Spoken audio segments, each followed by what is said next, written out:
AP liquor scam కేసులో మరో కీలక పరిణామం చోటు చేసుకుంది. ఏసీబీ కోర్టులో అడిషనల్ ఛార్జ్ షీట్ దాఖలు చేసింది సిట్. భారీ భద్రత మధ్య ఛార్జ్ షీట్ బాక్సులను కోర్టుకు తరలించారు.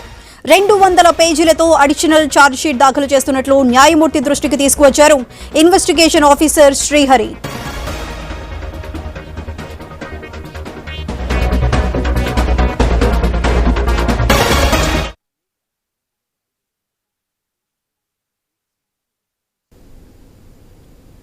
ఏపీ లిక్కర్ స్కామ్ కి సంబంధించి మరో కీలక పరిణామం చోటు చేసుకుంది. Additional charge sheet 200 పేజీలతో న్యాయస్థానానికి అందించబోతున్నారు.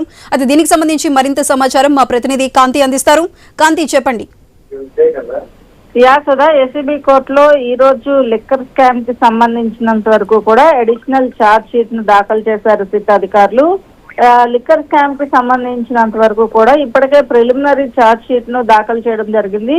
300 పేజీల తోటి ఉన్నటువంటి ప్రిలిమినరీ ఛార్జ్ షీట్ కి తోడు అడిషనల్ ఛార్జ్ షీట్ లో 200 పేజీలు ఛార్జ్ షీట్ ని దాఖలు చేసినట్లుగా తెలుస్తోంది. అయితే ఏ అంశాలు ప్రస్తావించారు అనే అంశానికి సంబంధించినటువంటి ఉత్కంఠ అయితే ఇంకా కొనసాగుతూనే ఉందని చెప్పాలి. ఏదైతే ఈ లిక్కర్ స్కామ్ కి సంబంధించినంత వరకు కూడా ఇప్పటికే ధనంజయ రెడ్డికి సంబంధించి కృష్ణమోహన్ రెడ్డికి సంబంధించినటువంటి అరెస్ట్ చేసి 90 రోజులు గడుస్తున్న నేపథ్యంలో బాలాజీ గోవిందప్ప రోల్ పైన కూడా ఏసీబీ కోర్టుకి సిట్ అధికారులు ఈ ఏదైతే అడిషనల్ ఛార్జ్ షీట్ లో కొంత కీలకమైనటువంటి ఏవైతే తీసుకున్నటువంటి డెసిషన్స్ అన్నిటినీ కూడా దాంట్లో పెట్టినట్లుగా తెలుస్తా ఉంది. అయితే ఈ ముగ్గురి రోల్ పైన కూడా అడిషనల్ ఛార్జ్ షీట్ లో ప్రస్తావించినట్లుగా కూడా తెలుస్తా ఉంది. అయితే ముడుపుల వసూళ్లు, మనీ రూటింగ్, వసూళ్లు నెట్వర్క్ కు సంబంధించినటువంటి అంశాలపైన ప్రత్యేకంగా సిట్ ఫోకస్ పెట్టింది. అయితే దీనికి సంబంధించి ఇప్పటికే 11 కోట్ల రూపాయల ఫీజు వ్యవహారంతో పాటుగా ఏసీబీ కోర్టులో పెండింగ్ ఉన్నటువంటి ఈ ముగ్గురు బెయిల్ పిటిషన్లకి సంబంధించినంత వరకు కూడా ఈ అదనపు ఛార్జ్ షీట్ ఫైల్ చేయడం తోటి ఎవరి పేర్లు యాడ్ చేశారు లేదు అనే దానికి సంబంధించినటువంటి ఉత్కంఠ అయితే ఇంకా కొనసాగుతుందని చెప్పాలి. అయితే ఇప్పటికే లిక్కర్ స్కామ్ కేసులో 48 మంది